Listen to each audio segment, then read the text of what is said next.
सर्वांना नमस्कार. जय नाम.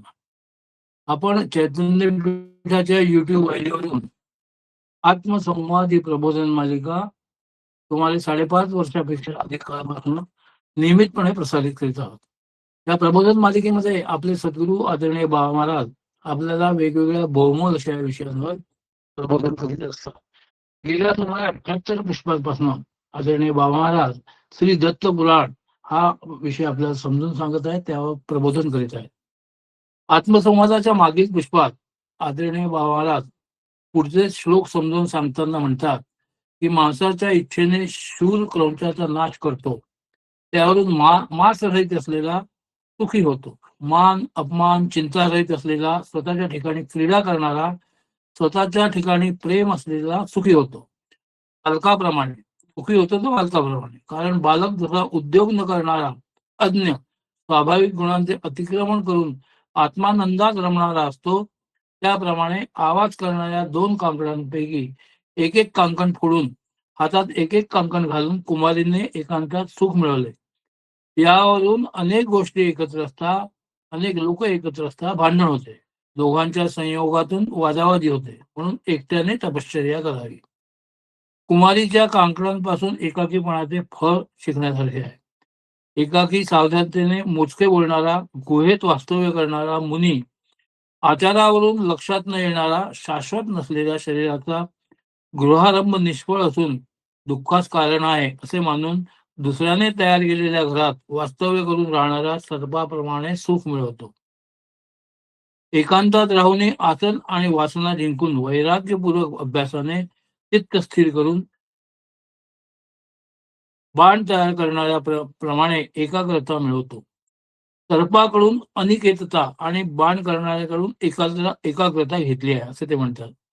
परब्रह्माच्या ठिकाणी योजलेले चित्त कर्म वासना त्यागून सत्वबुद्धी झाल्याने गुणरहित निर्वाण वृत्तीने ध्येयाकार वृत्तीने प्राप्त होते.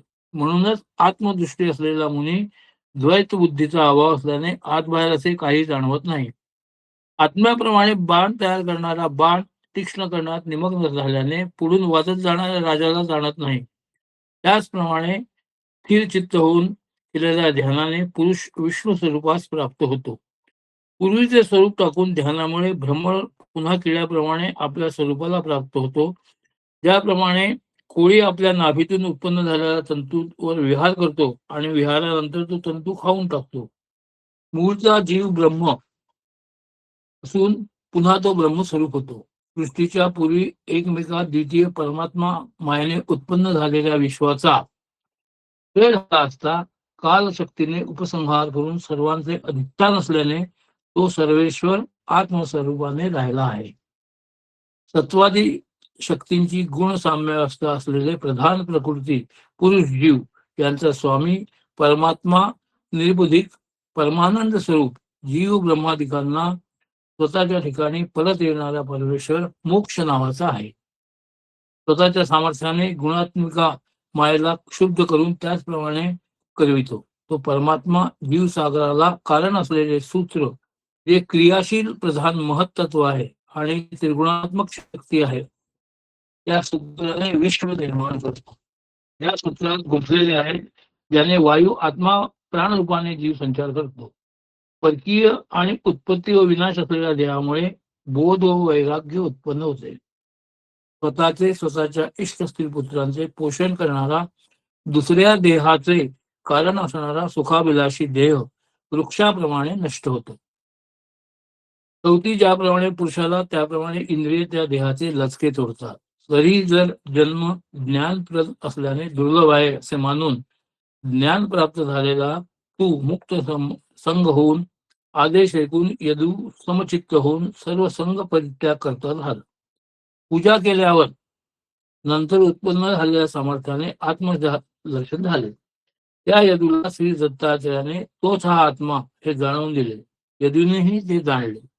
दत्तात्रयाला नमस्कार करून त्यांनी आदेश दिलेला यदू सत्ता व स्फूर्ती यांनी युक्त असलेल्या एकाच ठिकाणी साकारलेल्या विश्वस्वरूप श्री दत्तात्रयाची पूजा करीत तो पृथ्वीवर संचार करू लागला. श्री दत्तात्रयाच्या कृपेने त्याच्या वंशाचा विस्तार मोठ्या उत्कर्षाला पोहोचला.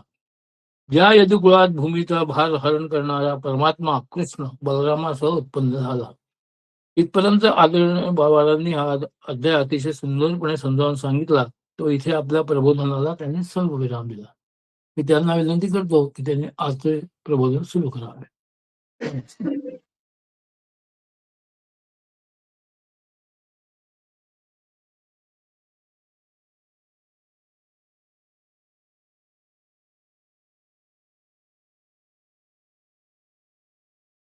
अनुसूया त्रिसंभूतो दत्तात्रेयो दिगंबरा स्मर्तृगामी स्वभक्ताना उद्धरता भवसंकटा.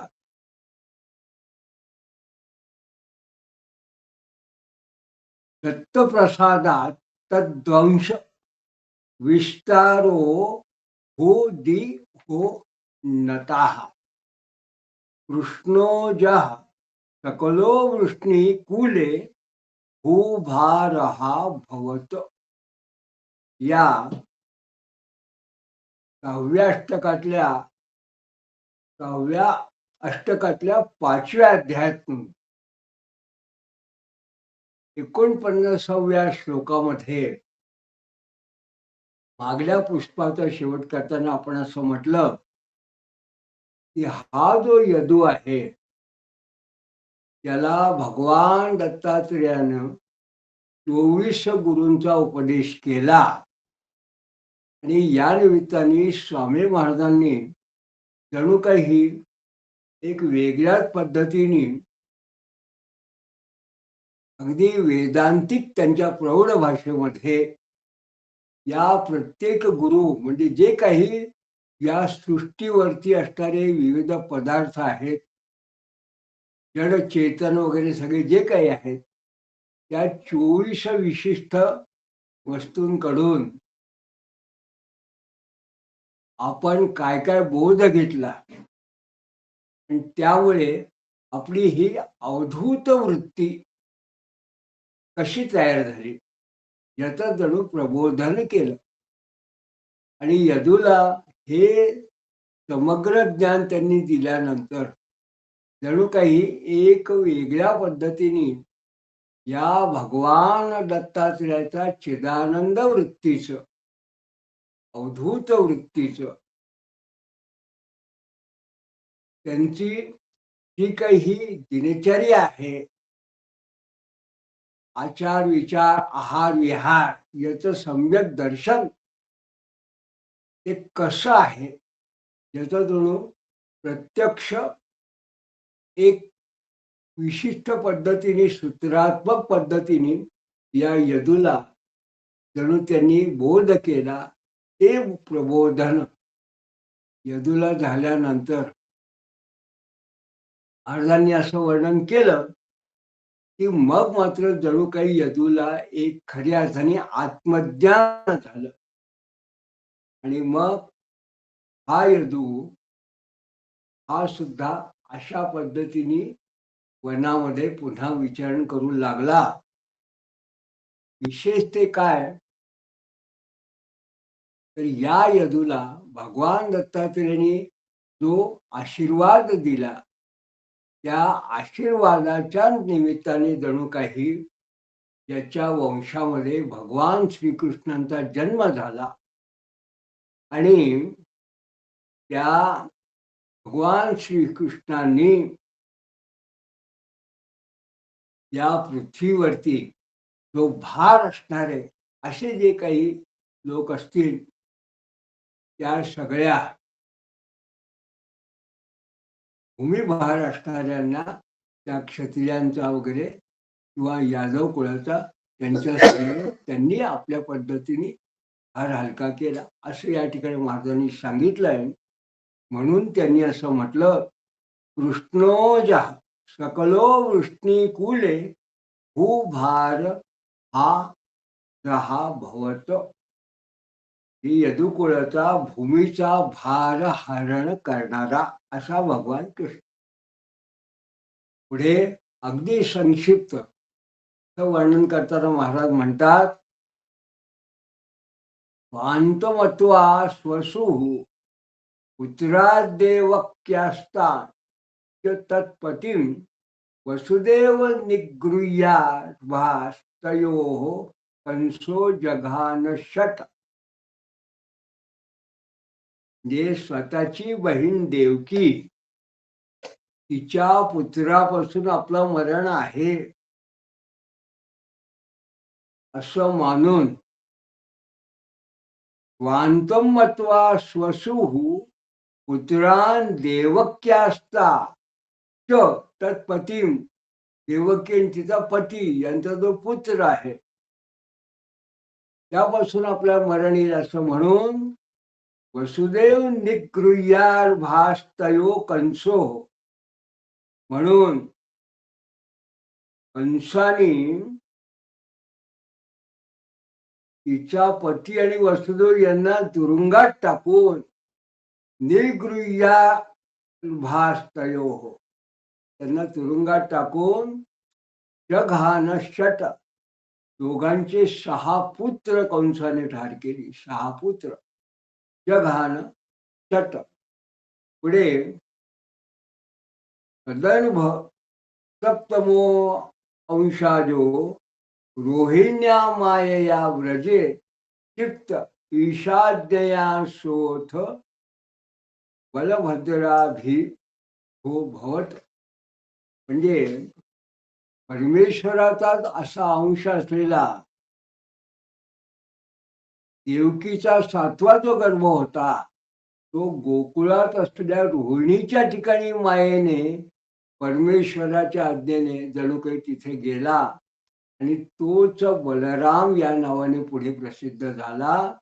आणि मग देवक्याः प्रादुरासाजः सधाम्ना प्राहमां व्रजे नंदजा चानय हेती पितरम सम तया करोत. म्हणजे जणू काही स्वतेजानं प्रकट झालेला परमात्मा वडिलांना म्हणाला, मला गोकुळात आणि नंदपुत्रीला मला गोकुळात ठेवा आणि नंदपुत्रीला येथे आणा. आणि वसुदेवाने त्याप्रमाणे केलं. म्हणून जणी काही भगवंतानी सांगितलं स्वधामना प्राहमां व्रजे नंदजा च्या अनया हेती. आणि मग पितरम म्हणजे वडिलांनी स तथा करो, त्यांनी त्या पद्धतीने केलं. पण कैरपीदम नच ज्ञातम विष्णु माया प्रभावतः तत्कन्या हंतुमुद्युक्ता तत्कंसात्सात्युपपात खे. हे जणू काही विष्णूच्या प्रभावामुळे हे कोणीही जाणलं नाही. नच ज्ञातम विष्णु माया प्रभावता, विष्णू मायेच्या प्रभावामुळे हे कोणाच्या लक्षातच आलं नाही. आणि देवकीची ती कन्या जणू काही ठार करायला तयार असलेल्या कंसाला पाहून ती कन्या सुद्धा आकाशात उंच उडाली. आणि म्हणजे काय, कंसाचा पपात खे, खे म्हणजे आकाशात. ता माया प्राहरी दुष्ट त्वच्छत्रु क्वापि वर्धते तच्छ्रुत्वा दृष्ट संगीनश्च बालान हंतु समुद्यत. ती माया म्हणाली, अरे दुष्टा, तुझा शत्रू कुठेतरी वाढतो आहे. त्वच्छत्रु क्वापि वर्धते, कुठेतरी वाढतो आहे. ते ऐकून तो जो दुष्ट होता तच्छ्रुत्वा दुष्ट संगी स बालान हंतु समुद्यत. तो दुष्ट सगळ्यात लहान मुलांना जणुके मारायला तयार झाला.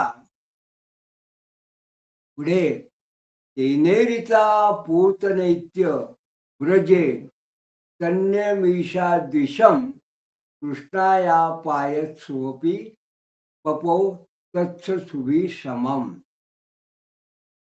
म्हणजे कंसाने पाठवलेली ती जी पूतनावली होती, पूतनैत्य व्रजे तेने देता तन्यमीशा द्विषम, तिने सतत दूध हे जणू काही विषरूप असं दूध तिने कृष्णाला पाजलं. तर कृष्णानं सुद्धा काय केलं,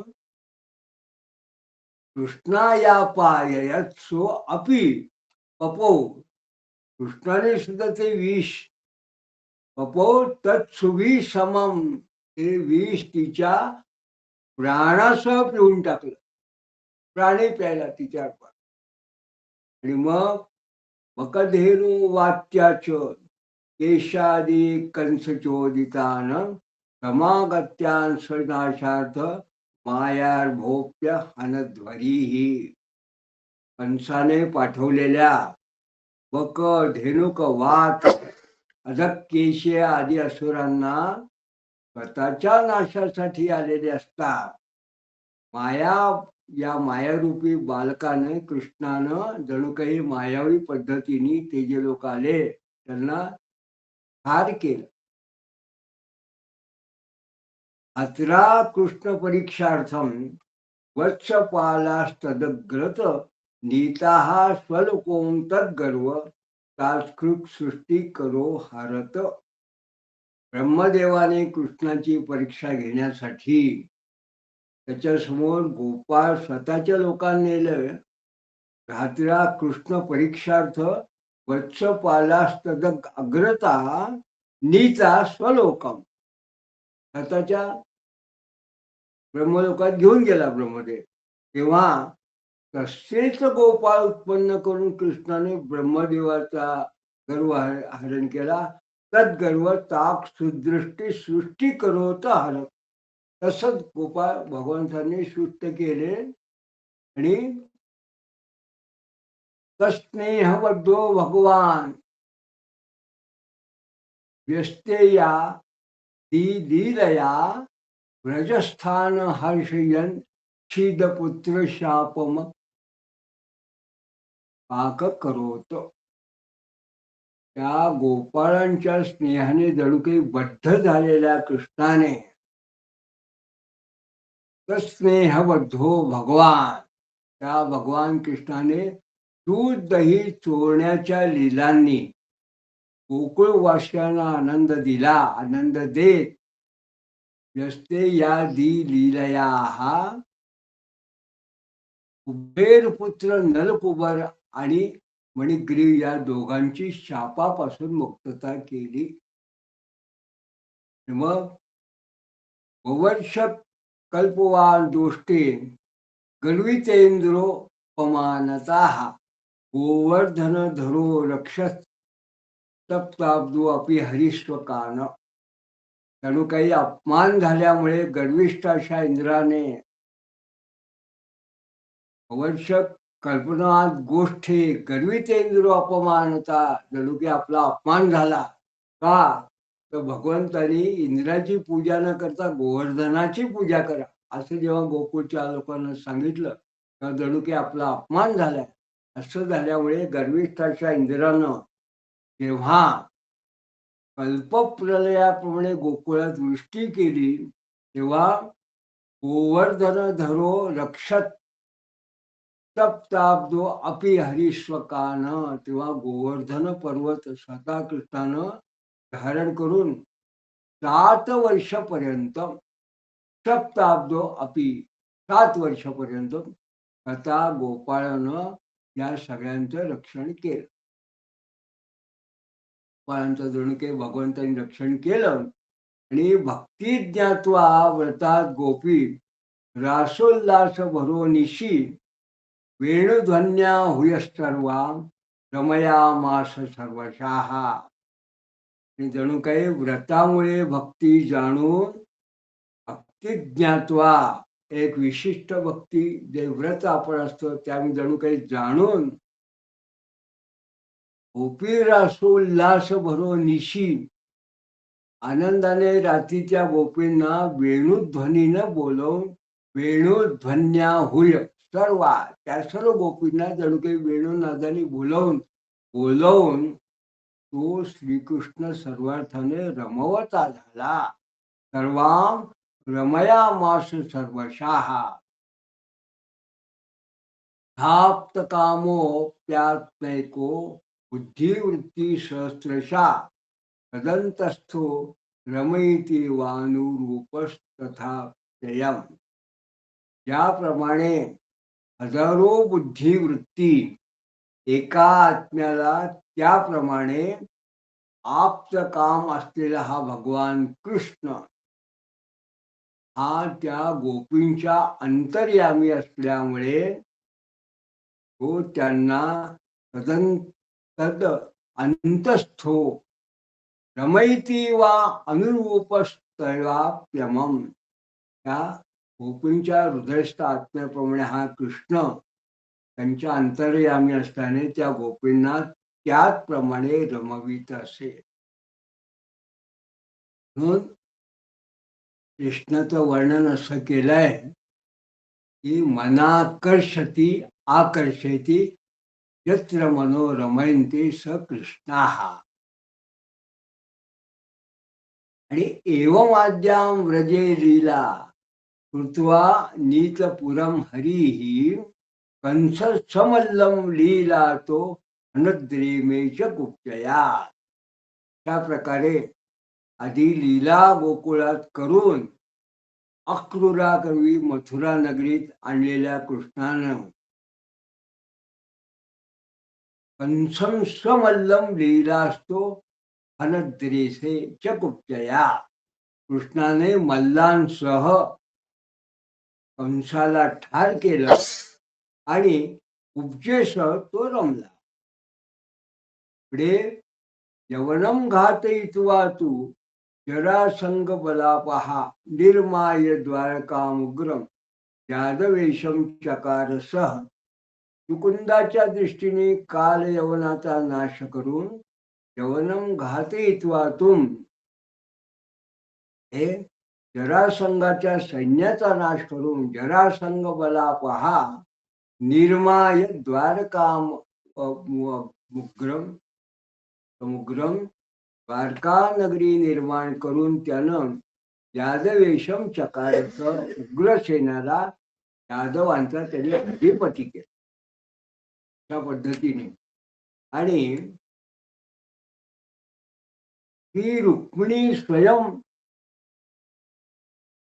वैदिरे प्रमच्छ तरसा नृपान जगान शिशुपालादीन ज्ञान पांडवेभ्यो परानरीन.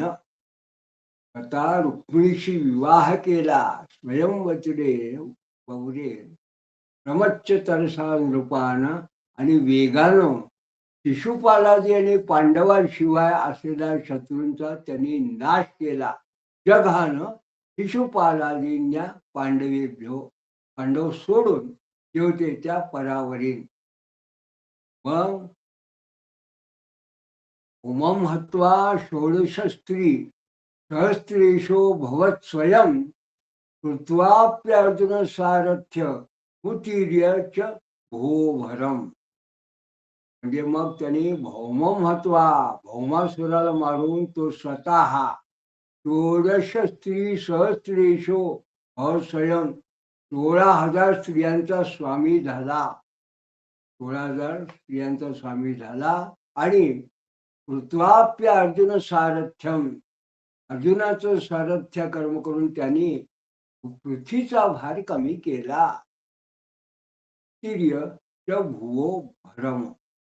पुढे स्वकुलो ब्रह्मशापेन मत्तम नाथोप्यनाशयत. जे स्वतःच समर्थ असून सुद्धा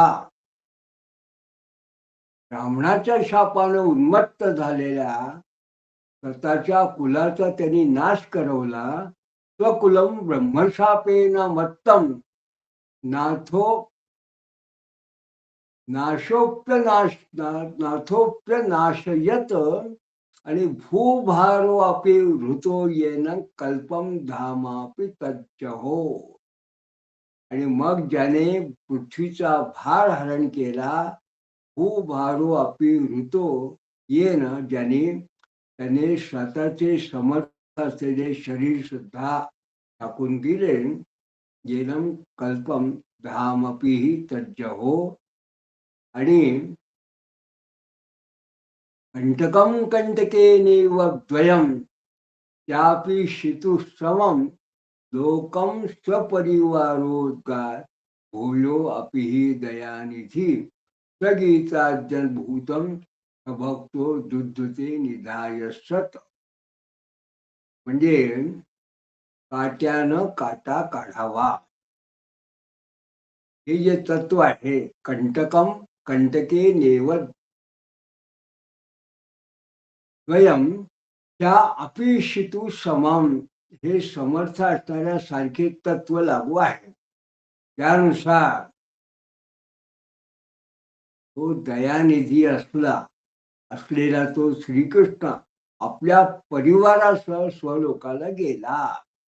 लोक सपरिवारो गात भूयो अपि दयानिधी. दयानिधी भगवान कृष्ण आणि स गीताद्या आत्मभूतम सभक्तो दुधृते निघाय सत. म्हणून जणू काही त्यांनी स्वतःच्या भक्तांच्या उद्धारासाठी गीता आणि भागवत आदी स्वतःचं स्वरूप ठेवून तो श्रीकृष्ण स्वलोकाला निघून गेला. या ठिकाणी असं म्हटलंय की जो शब्द आहे स्वभक्तो दुधृते निधाय सत, या पद्धतीने असं जणू काही स्वतःचं स्वरूप विधान त्यांनी भागवतात ठेवलं की भागवतान ही यशक काय प्रतिमा भगवंताची आहे. म्हणून तो जणू काही स्वतःच्या लोकांना निघून गेला. आणि अशा पद्धतीने या ठिकाणी दत्त पुराणातल्या अष्टकातला 5वा अध्याय या ठिकाणी समाप्त झाला. पुढे 6व्या अध्यायातला महाराज जेव्हा सुरुवात करतात तेव्हा महाराज आपल्याला अंशकालासह 14 मन्वंतर आणि ब्रह्मांड कथन याविषयी आता हळूहळू आपल्याला उपदेश करतात आहे. हे उपदेश करताना या 6व्या अष्टकातल्या 6व्या अध्यायाच्या प्रारंभीच्या श्लोकात महाराज असं सांगतात, प्रबोध कृताशेष कर्मणा मुक्तिदो अस्ति यः संन्यस्तेनात्मतृप्ते सर्वतो वतु भक्तपाहा. म्हणजे स्वतःच्या आत्मसंतोषासाठी ज्ञानापर्यंत केलेल्या कर्मानं आत्मप्रबोध कृताशेष कर्मणा, कर्मानं कुठपर्यंत तर आत्मज्ञानापर्यंत केल्यानं जो कर्म आहे. आणि संन्यस्तेना आत्मतृप्तये, आत्मसंतोषासाठी संन्यासाने मुक्तिदो अस्ति यः, जो मुक्ती देणारा जो असा आहे, विशेषतः सर्वतो वतु भक्तपाहा, जो भक्तांचा सर्वतो अवतु भक्तपाहा म्हणजे जो भक्तांचं पालन करणार आहे तो सर्वतो अवतु, तो अविद्यादिकापासून भक्तांचं रक्षण करो.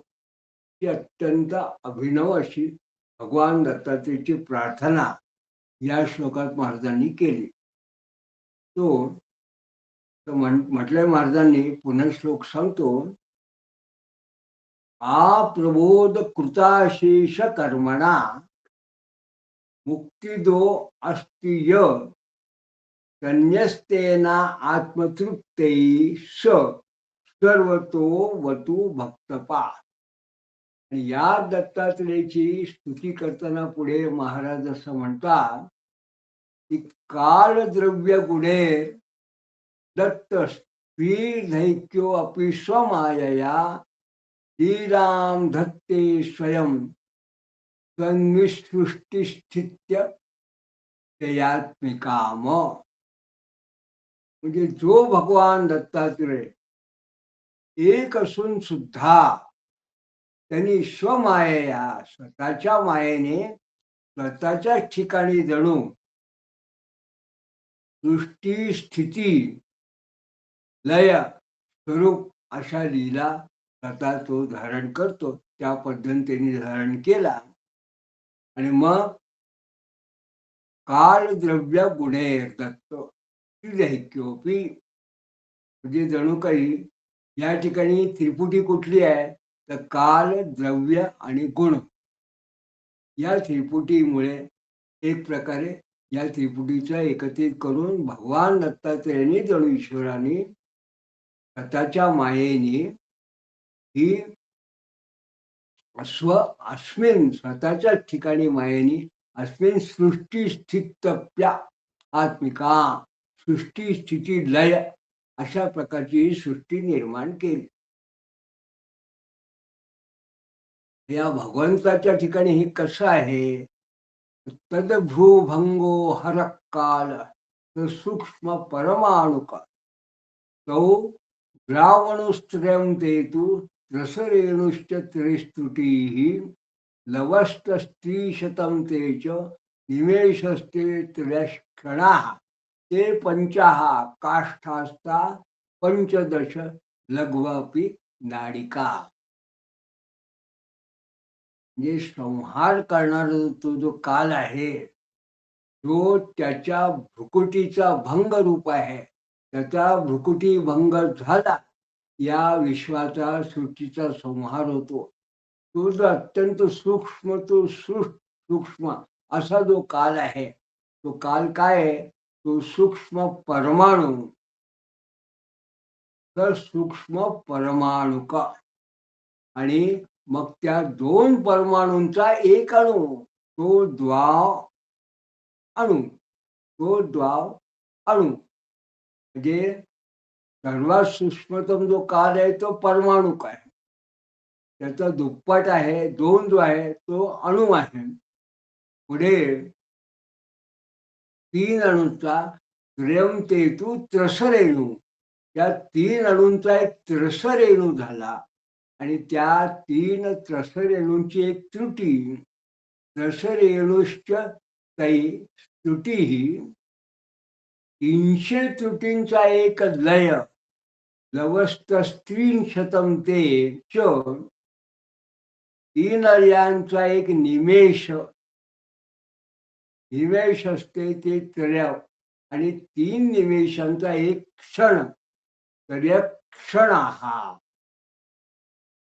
आणि 5 क्षणांची एक काष्टा, हे पंचकाष्टास्ता पंचदशा लघ्वपी नाडिका आणि 5 काष्टांची एक लघु आणि 15 लघूंची एक नाडिका होते.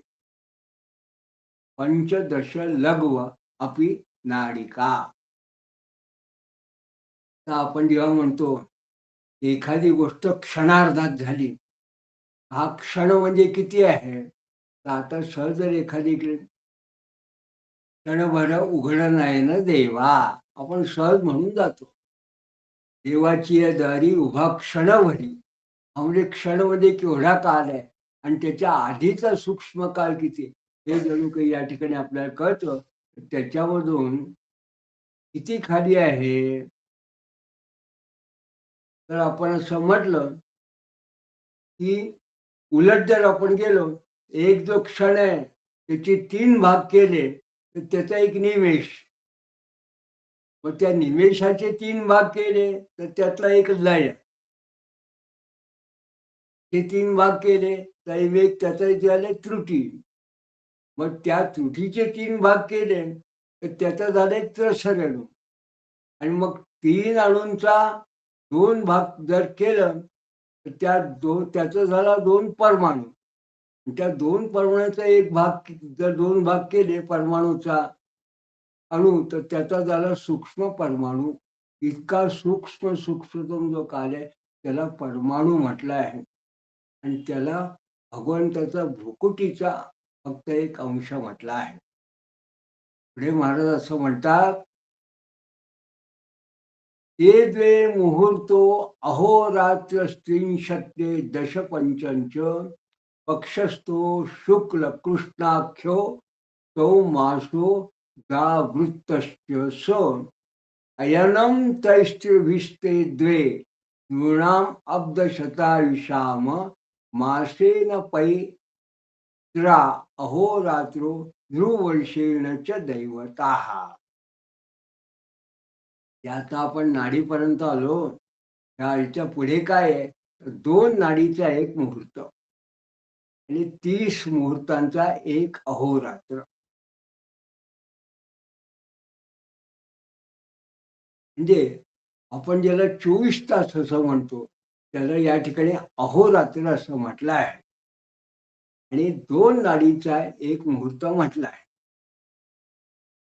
म्हणजे साधारणपणे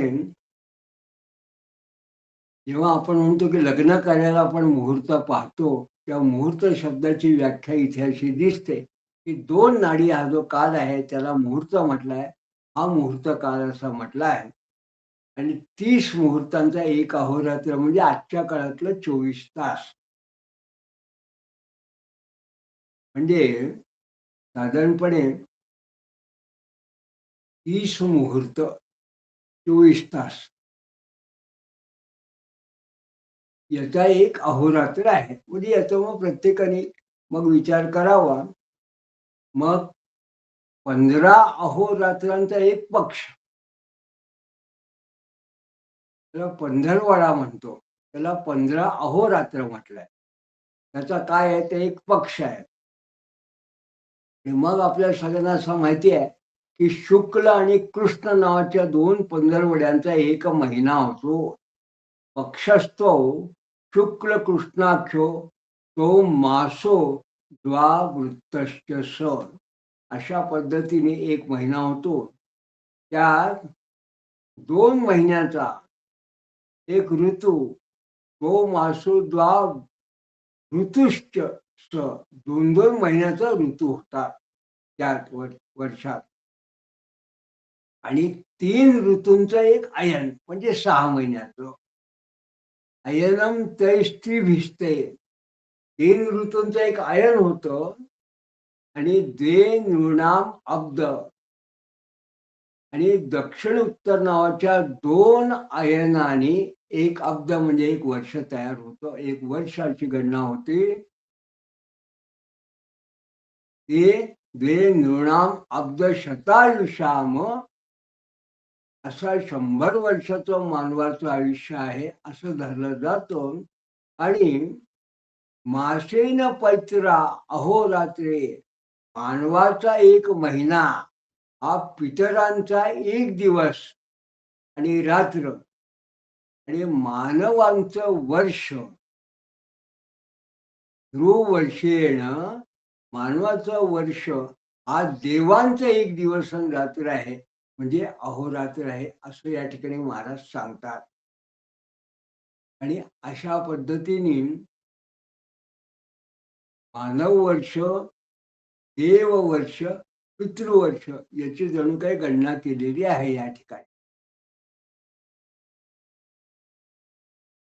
तर देवांचा दिवस म्हणजे माणसाचं एक वर्ष आणि माणसाचा एक महिना म्हणजे त्यांचा एक दिवस, पितरांचा एक दिवस.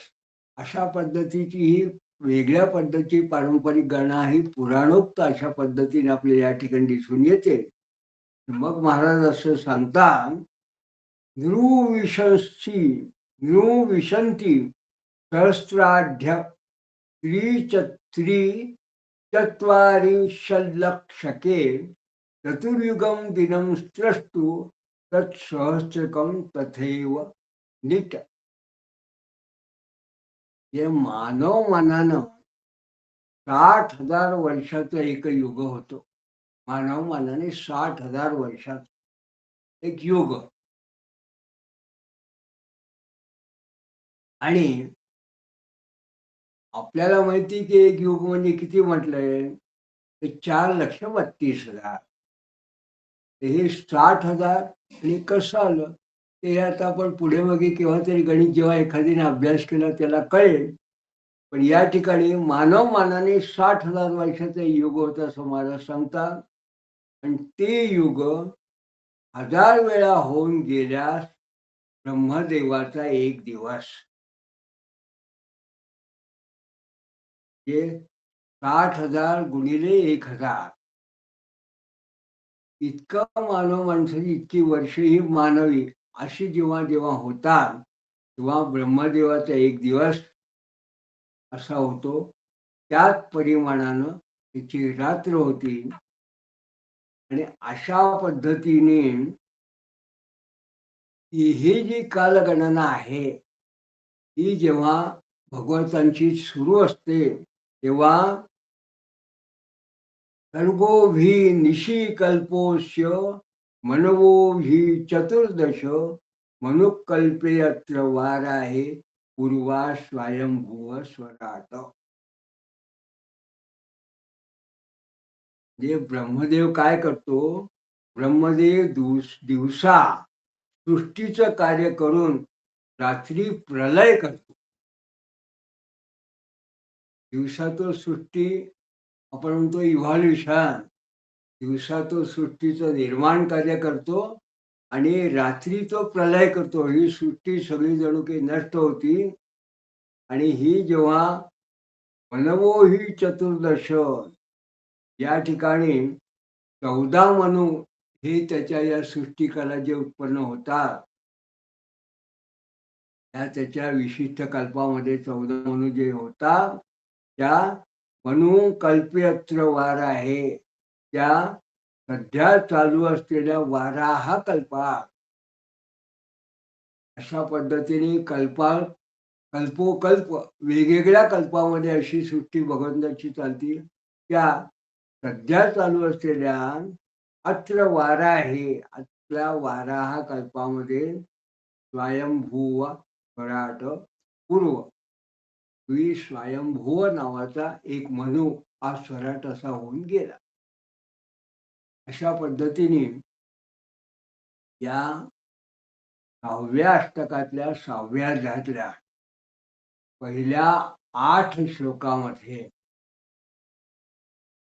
भागवतामध्ये किंवा कुठल्याही पुराणात सांगितलेली ही कालगणना आहे, याचं महाराजांनी या ठिकाणी वर्णन आपल्याला केलं आहे. आणि आपण जेव्हा केव्हा दत्तपुराणाविषयी चर्चा केली, दत्तपुराणाच्या प्रारंभीला जेव्हा दत्तपुराणाचं वर्णन केलं तेव्हा आपण असं म्हटलं की कुठल्याही ग्रंथाला पुराण म्हणता येत नाही. पुराण कशाला म्हणावं, त्याच्यामध्ये सर्ग प्रतिसर्गचं वंश वंशानुचरित आणि मन्वंतर म्हणून सर्ग प्रतिसर्ग म्हणजे सृष्टीचं वर्णन आणि कालगणना हा त्यातला महत्वाचा भाग असतो. कलियुग वगैरे ही सगळी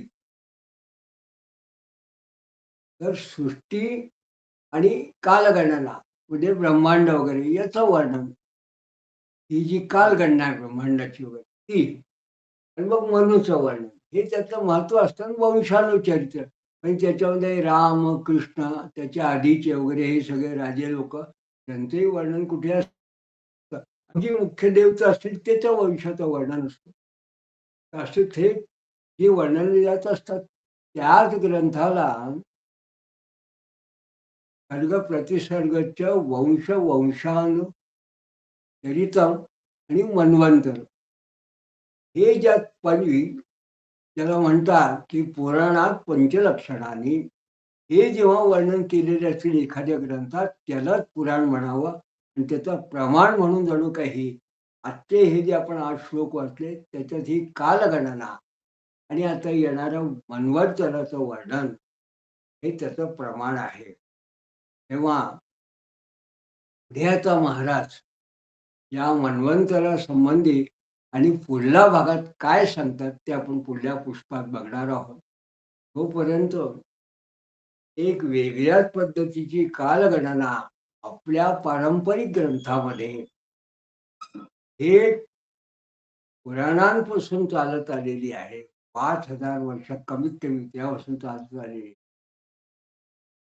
तो सूक्ष्माती सूक्ष्म काल किती असतो आणि त्याला जेव्हा आपण अणु परमाणु द्वयाणु त्रयाणु म्हणजे आजच्या घटकेला ॲटम मॉलिक्यूल आणि ट्रियॉन असे जेव्हा आपण म्हणतो, काही शब्द वापरतात, तेव्हा ॲटॉमिक टाईम, पार्टिकल टाईम असं जेव्हा आपण काही ठिकाणी टाईमची जेव्हा सध्याची गणना करतो, तेव्हा त्या सूक्ष्म कालापर्यंत त्या काळात सुद्धा गणना होती, हे आपल्याला लक्षात येतं. आणि हे निश्चितपणे ही कालगणना समजून घेणं, तेव्हापासून एक कल्पकाल, आजच्या काळात जर आपण म्हटलं, तर एक रोजच्या आपल्या दैनंदिनीमध्ये आपण जेव्हा संकल्प म्हणतो, श्वेतवाराह कल्पे वैवस्वत मन्वंतरे, कलियुगे अष्टाविंशतितमे कलियुगे. तेव्हा कसं आपण म्हणतो, की अद्यो ब्रह्माने द्वितीय परार्ध हे. तर परार्ध म्हणजे त्याचा दिवस जो आहे, त्याचा किंवा आयुष्याचं जर 100 वर्ष आयुष्यात त्याचा दिवसाचा अर्धाच भाग. अर्धा भाग तरी किती आहे? 4320 दशलक्ष वर्ण, दशलक्ष वर्ष, एवढी प्रचंड कालगणना आहे. 4320 दशलक्ष वर्षाचा ही त्याचा दिवस असतो आणि 4320 दशलक्ष वर्ष त्याची रात्र असतील. त्या एका त्याच्या दिवसामध्ये 14 मनू होतात, असं भावार्थाने सांगितलंय. तेच वर्णन वेगळ्या शब्दात महाराज या ठिकाणी सांगतात. आणि मग आपल्याला महाराज असं सांगतात, की हा जेव्हा दिवस आणि रात्र अशा पद्धतीने याचा जेव्हा दिवस असतो, तेव्हा मग त्याचं जणू काही 100 वर्ष, 1000 त्यांनी केलं, की मग तो कल्प होतो, कल्पांत होतो. मग पुन्हा नवीन कल्प येतो. असा सध्याचा श्वेतवराह कल्प चालू आहे. अत्यंत मौलिक, अद्भुत असं त्या काळातलं, वेद काळातलं म्हणा, पुराण काळातलं जे गणित आहे कालगणनेचं, ते महाराजांनी या ठिकाणी आपल्याला फक्त मोजून एका अर्थाने केवळ 7 ते 6 श्लोकामध्ये आपल्याला समोर ठेवलेलं आहे. तेव्हा ज्याला उत्सुकता असेल त्यांनी पुन्हा पुन्हा त्याचं अवलोकन करावं. म्हणजे त्याला निश्चितपणे त्या आपल्या पूर्वजांनी काय विशेष गणित क्षेत्रात प्रगती केली आहे, ज्योतिष विषयक, त्याची निश्चितपणे कल्पना येईल. किंवा त्या पुढला जो भाग आहे, म्हणूनचा कथा वगैरे, तो आपण आता पुढल्या भागात बघणार आहोत. तोपर्यंत अवधूत चिंतन श्री गुरुदेव दत्त.